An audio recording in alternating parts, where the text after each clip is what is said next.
ገላሽን በሙቅ ውሃ አጥብሻለሁ በማለት የ2 ዓመት ሕፃን እንዳጮህ አፏን በማፈን የአስገድዶ መድፈር ወንጀል የፈጸመው ግለሰብ በእስራት ተቀጣ።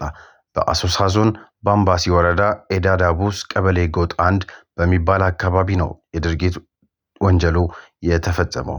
የባምቢስ ወረዳ ፖሊስ ጽሕፈት ቤት አዛዥ ኮማንደር ሃሩን ሄረላ ከብስራት ሬዲዮ ጋር በነበራቸው ቆይታ እንደገለጹት ተከሳሽ አውድ አልሐሪብ የተባለ ሲሆን ግንቦት 16 ቀን 2018 ከረፋዱ 4 ሰዓት የወንጀል ድርጊቱን ፈጽሟል።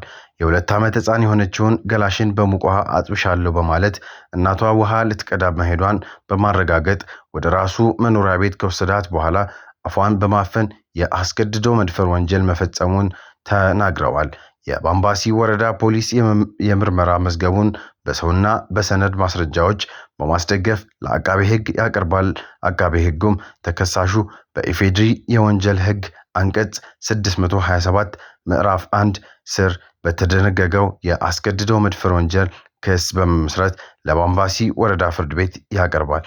ፍርድ ቤቱ የቀረበውን ማስረጃ ከመረመረ በኋላ ተከሳሹን ጥፋተኛ መሆኑን በማረጋገጥ የወንጀሉን ክብደትና የቅጣት ማክበጃ እና ማቅለያ ሁኔታዎችን በማገናዘብ ሐምሌ 13 ቀን 2018 ዓመተ ምህረት በዋለው ችሎት በ19 ዓመት ጽኑ እስራት እንዲቀጣ ወስኖበታል ሲሉ ኮማንደር ሃሩን ሄረላ ጨምረው ለብስራት ሬዲዮ ተናግረዋል።